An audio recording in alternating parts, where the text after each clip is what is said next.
Whether you have a PS5 Pro or a regular model, here are some tips that are more for the power user, somebody who already knows the basics and wants to be surprised by something even they didn't know about.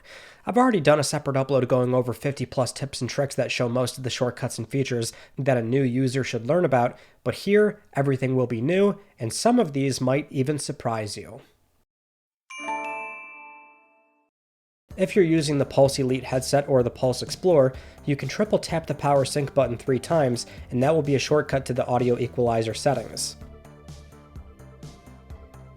However, if you're using these on a PlayStation Portal, then this shortcut doesn't work because the EQ settings have to be adjusted on the Portals menu, not the PS5. So you can access those from Settings, PS Link Device, EQ Presets. Speaking of the Portal, it's always a good reminder that if you're using remote play at home, your ISP speeds are not directly influencing your Portal's image quality. But depending on your router location, if the console is hardwired, and how many devices are connected, that is what will primarily influence your at-home experience. With that in mind, if you try remote play outside of your home network, then internet speeds come into play. That will be the upload speed your PS5 at home is getting, and the download speed the Portal is getting. Not everyone can hardwire their PS5s, obviously, but I would always advise that if you're traveling and you want to use your Portal for remote play and not just PS Plus streaming, you could always just move your PS5 temporarily to the area where your router is, set it up, and hardwire it there in rest mode, and then travel and use remote play to ensure you get the fastest upload speed your ISP provides. Another connection tip if you are on Wi-Fi though, is that in the connection settings menu, you can hit options on your SSID and force the frequency you want your PS5 or Pro to use, so that way it will only use the 5 or 6 GHz band. Might go without saying here, but most routers will also allow you to prioritize certain devices on your network, so do that as well if you're primarily playing via Wi-Fi. If you haven't yet, head to Sound Settings and set up your custom 3D audio profile if you use headphones to play your games. PS5 now lets you listen to ambient sounds through a special setup wizard that will then configure a profile that is specifically made for how your ears interpret sound. And even if you did already do this, it's important to clarify if you did it correctly. When you're doing the exercise that shows a grid dot layout with a cursor, it's not as obvious, but this is a full 360 view. You can move that cursor to the front and behind the model, and you can easily misplace the cursor if you don't realize where it's being placed. I usually like to swing the cursor around the user a few times to get a better idea of exactly where I can more accurately place it, now knowing what the front and back placement looks like. Also, if you're on a PS5 Pro, this might sound basic already, but head to Settings and make sure you turn on Enhance Image Quality for PS4 games. Even if you already knew this, the setting is not on by default, so just double check that and turn it on, because this setting will apply a post-processing filter for 1080p or lower PS4 games. And there are times where it can actually produce good results, depending on how that game was made or how it looks.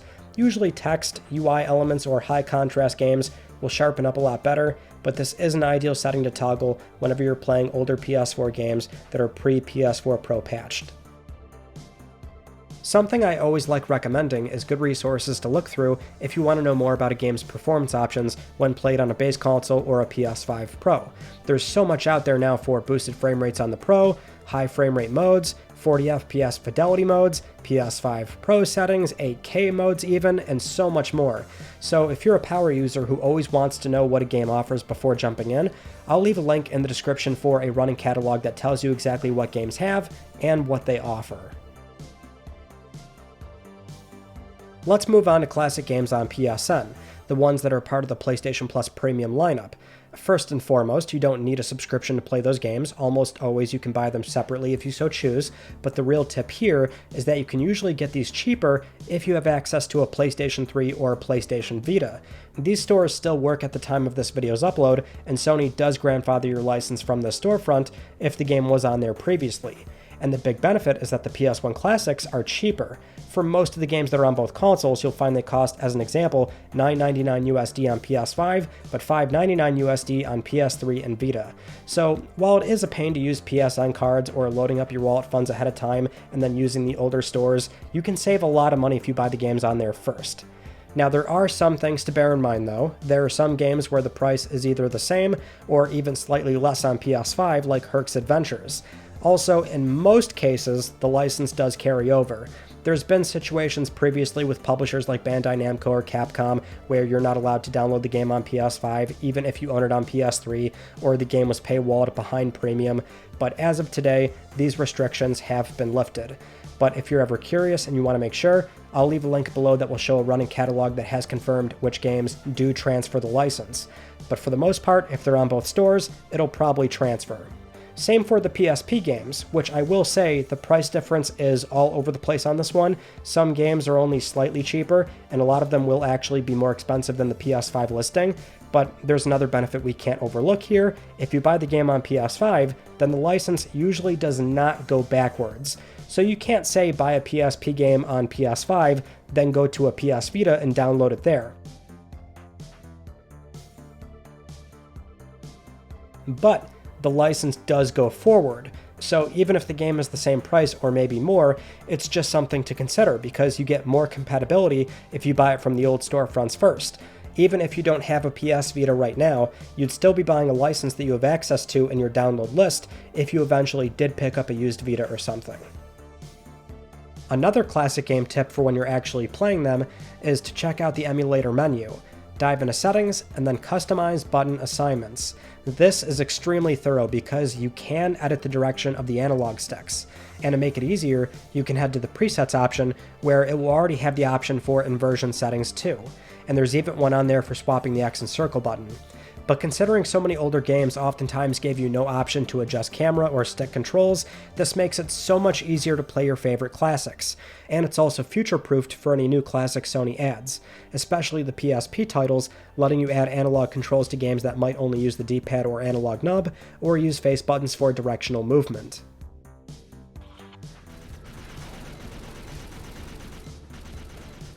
Now, going back to saving money, if you're not subscribed to PS Plus or your subscription is going to lapse soon, it's always a good idea to try and wait until either early June or late November. June is when Sony runs an annual Days of Play sale, and November is Black Friday. Both occasions, Sony will usually run a deal on PS Plus if you don't have an active subscription. If you subscribe for a year, this means it would expire around the same time too. But Sony knows that, and so don't expect your account will be offered the same deal again the following year, but if you can, it's always a good idea to try and wait until these times. And they can be account selective, so you may get offered the deal again the following year if you let it expire while the sale is going on. Another big money-saving tip here, if you're feeling it, is that you can stack multiple years of PS Plus Essential and then convert all that time to Premium at a pro rate. But the thing is, there's a cap on the conversion cost, and in USD, it's $199. So no matter what, it will not go over that amount. So in theory, you could buy years and years of the base tier at $79.99 each and only pay an additional $199 to convert all of it to Premium. Now obviously, this is expensive and risky, but it's a reasonable hedge if you know you'll be using your console for years, and you want to avoid future price hikes and lock in some savings now. The further out you go, the more you save, but the riskier it gets, since no one knows where the company will be in 10 years or what the service will look like by then. But reasonably speaking, whatever changes they do make if they're still around, you would be grandfathered into the next thing, as they did with PlayStation Now when that converted to Premium in 2022. So consider this option at your own risk. Let's move on to the DualSense Edge. First off, the USB connection holder and cable that your Edge came with, well, if you need to, you can actually use the standard USB-C cable that your PS5 came with too. The upper plastic shell is the same size, and it will fit perfectly in the clamshell holder. Next, let's cover up some DualSense Edge profiles you can test out. If you're playing a lot of competitive shooters, a good starting point here is to set your left stick sensitivity to quick and the right stick to precise. This means that when you're looking around with the left stick, your input will be faster based on how quickly you move the stick. Precise on the right stick will accept minimum input with accelerated tilt, letting you aim carefully. If you want to try and take that to another level, then dynamic on the right stick might suit you better, where only the middle movement on the stick is faster, giving you a different balance of precise aiming but fast turning. Between both of these, I'd also play with the curve adjustment a bit and see what works best for you. Going +5 on adjustment will usually help you feel the changes more, and from there you can fine-tune it based on how you like it. Something else you should do whether you have an Edge or a regular DualSense is head to accessory settings and under controller, change the communication method to use USB-C cable. This means that when the controller is plugged into the console, it will use the cable instead of Bluetooth, giving you the lowest latency possible between the controller and the console. This is one of those set it and forget it settings, because if you play wireless then it will obviously be Bluetooth, but plugged in, it will swap to the lower latency USB-C cable. One crucial tip for PSVR 2 is enabling better tracking if you're running into issues. You can head to accessory settings for PSVR 2 and other, then enable tracking support. This adds a border to the TV screen so the PSVR 2 cameras have a reference point to improve your directional tracking. Now, it's worth mentioning if you have an older OLED display that doesn't automatically shift static image screens, then there's always a potential burn-in risk, but this is a low brightness tracking setting that, for the most part, can address any issues you might be having if you face the TV when playing on VR. One really cool thing you can do with a PS5 Slim or a Pro model that has a disk drive is that under Screen and Video settings, you can change your Blu-ray disc region code.